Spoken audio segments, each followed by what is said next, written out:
Jadi Dubes Turki itu ketemu saya ke kantor. Khusus meminta agar ada atlet panjat tebing Indonesia bersedia pindah warga negara menjadi warga negara Turki supaya bisa mewakili Turki dalam banyak kejuaraan.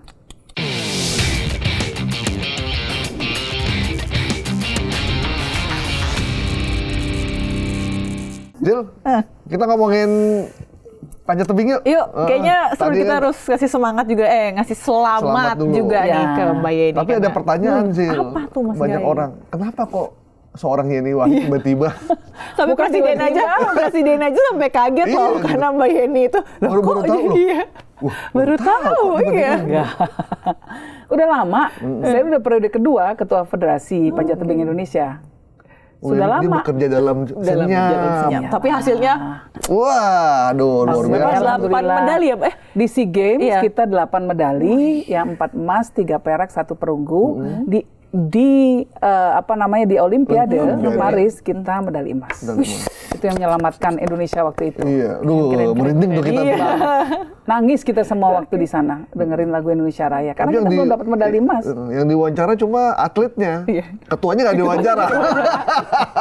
Atlet yang seharusnya bersinar. Kita di belakang layar, kita membantu mereka. Nggak bikin billboard, Mbak gede gitu. Selamat buat anak buah saya gitu. Daripada duitnya saya pakai untuk bikin billboard, lebih baik duitnya saya kasih insentif atlet yang berprestasi supaya dia lebih mau berprestasi lagi. Emang itu yang kita dari lakukan. pemerintah, enggak kan? Pemerintah dapat juga. Cuma kan banyak atlet-atlet yang lainnya yang belum sampai titik sana, ya kan? Itu juga kita kasih. Kami federasi juga ngasih juga. Gimana Mbak prosesnya akhirnya Mbak jadi ketua terus sampai membuat dapat emas Olimpiade dan segitu, itu gimana? Ya terpilih, ini pilihan juga. Dipilih, lalu kemudian memang kalau saya kan kalau kerja Sorry Mbak, kan biasanya rumit. ketua PB itu kan biasanya dia kalau nggak menteri, pengusaha, jenderal TNI gitu. Ini anak presiden. Anak presiden loh, iya benar ya anak presiden loh. Jadi mungkin di sini tuh lihat gitu juga kali ya.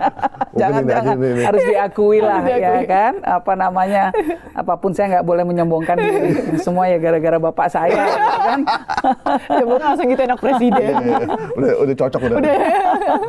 Nah, jadi yang kita lakukan di federasi itu adalah kita melakukan pembenahan secara menyeluruh ya. Jadi waktu di zaman saya itu saya bahkan memberanikan diri untuk menjadi tuan rumah kejuaraan-kejuaraan internasional. Jadi kita menyelenggarakan kejuaraan dunia, kita bawa semua atlet dunia ke sini. Supaya apa? Supaya makin ada semangat dari para atlet kita dan makin banyak yang bisa ikut kejuaraan dunia. Lalu memang atlet sering kita kirim ke luar negeri. Dan kemudian fasilitas juga makin banyak kita adakan, termasuk yang di GBK. Itu berjuangnya banyak itu melalui beberapa menteri kita melobinya waktu itu ya. Bahkan ke presiden waktu itu minta agar dibangunkan fasilitas itu. Itulah makanya perlu anak presiden. Perlu anak presiden yang bisa ngelobi ya. Nembus dikit lah, buka-buka pintunya gitu ya. Terus kemudian kita menyelenggarakan banyak kejuaraan kelompok umur, jadi untuk anak-anak muda. Dari umur 11 tahun. Dari situ nanti kita bisa tuh bibit-bibit baru tuh. Oh, jadi dicari ya. Bibit-bibit mana nih yang ini ya. Kejuaraan-kejuaraan nasional gitu. Jadi anak kecil-kecil lucu-lucu gitu, pinter manjat. Nah, nanti kan kita punya stok banyak.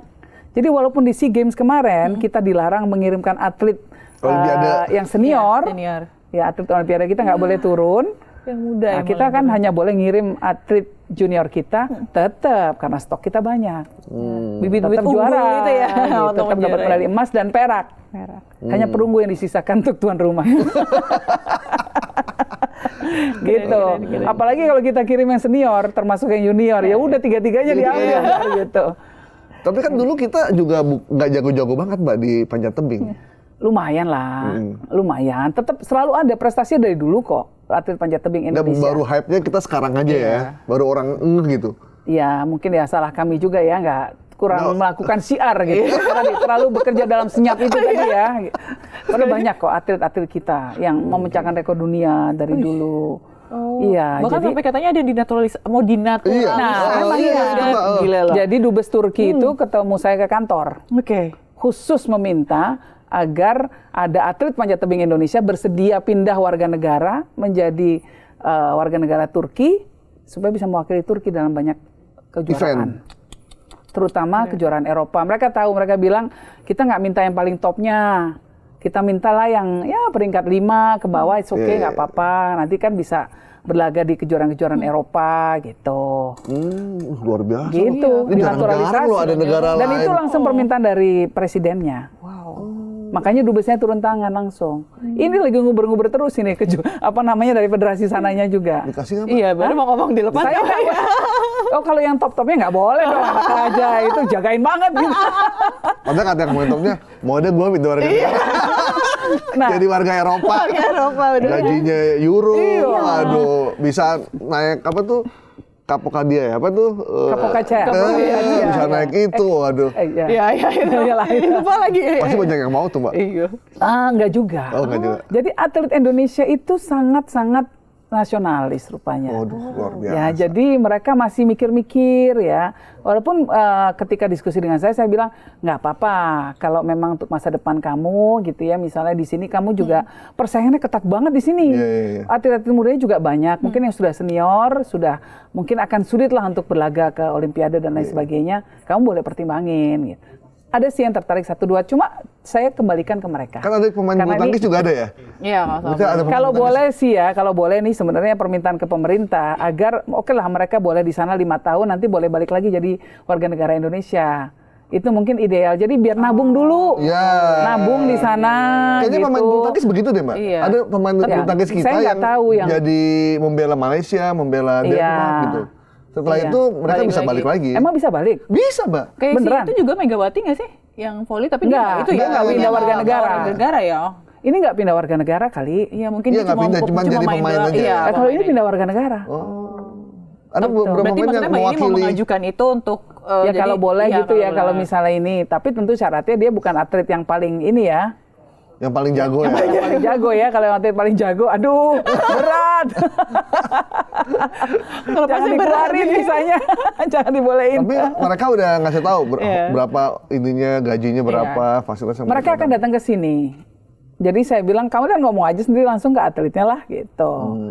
Karena ini hidup mereka pada Ya, akhirnya. mereka yang menentukan ya. Dan kalau ke atletnya saya selalu katakan bahwa izin ke orang tuanya, lalu berdoa dulu, lihat keputusan terbaik apa. Gitu. Jadi saya nggak mau membuat keputusan untuk mereka, ini hidup mereka. Gitu. Jadi kita hanya membukakan peluang saja. Kalau ada yang mau ya silakan. Nanti nabung uang, mata uang euro lah, banyak kan jadinya. Nanti terus dapat istri, orang Turki, suami, dapat Mehmet.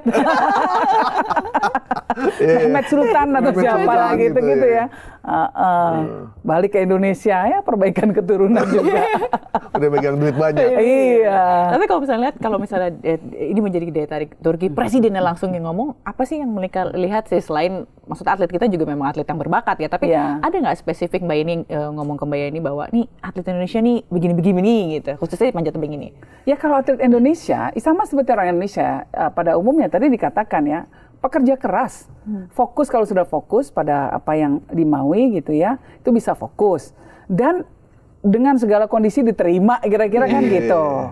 Nah semangatnya luar biasa. Atlet-atlet Indonesia, terutama atlet panjat tebing, karena langsung saya di bawah pengawasan kita ya, memang atlet-atlet kita hebat-hebat semua. Semangat juangnya luar biasa sekali. Tapi ini juga tidak lepas dari insentif yang diberikan pemerintah.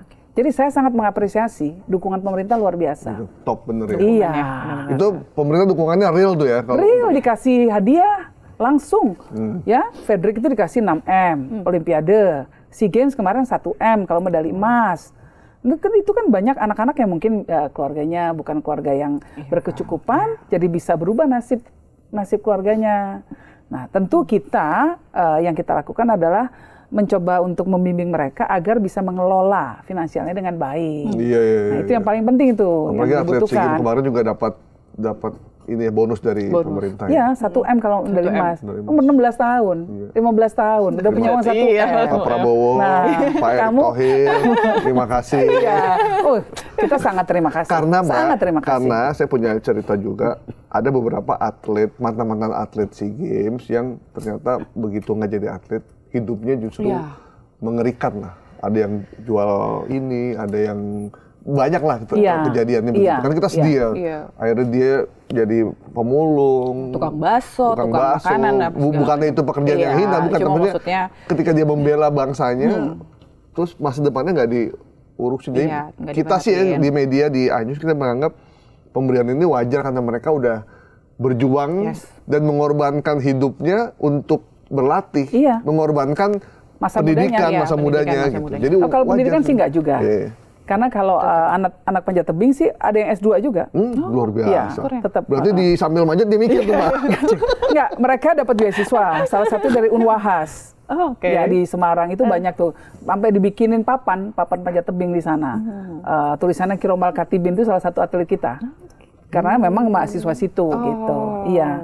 Nah, yang kita lakukan adalah kita mendatangkan sebuah lembaga keuangan untuk melakukan pelatihan kepada anak-anak untuk mengelola financial keuangan, planner ya? Financial planning. Iya. Tapi mungkin itu juga yang terjadi ketika atlet mungkin dia dapat duit banyak, kemampuan untuk manajemen uangnya kurang. Anak umur segitu ya wajar lah, terus maunya beli-beli yang macam-macam. Karena dia gitu. mendapatkan uang segitu banyak di usianya itu kayak mungkin prestasi tersendiri buat mereka. Bener. Harus dibantu agar ada alokasi. Oke, uang bersenang-senangnya ada, tapi berapa persen dari hadiah itu? Ada untuk jatah tabungan, ada jatah untuk bantu orang lain, mungkin berapa persen? Ada untuk orang tua, itu juga boleh gitu. Karena kalau di beberapa negara, ketika atlet negara, atlet olimpiade itu kaya raya, Mbak. Di beberapa negara ya, gitu. Kayak pelari 100 meter tuh kaya banget rumahnya gitu. Iya, industrinya sudah jadi, sponsornya sudah jadi, hadiahnya udah tinggi-tinggi. Golf segala macam gitu. Jadi memang ya ini salah satu salah satu nasihat kalau boleh advice untuk para orang tua kita ya ke depan. Mungkin salah satu hal yang menjanjikan, sektor yang menjanjikan untuk anak-anak kita gitu ya, adalah di bidang olahraga.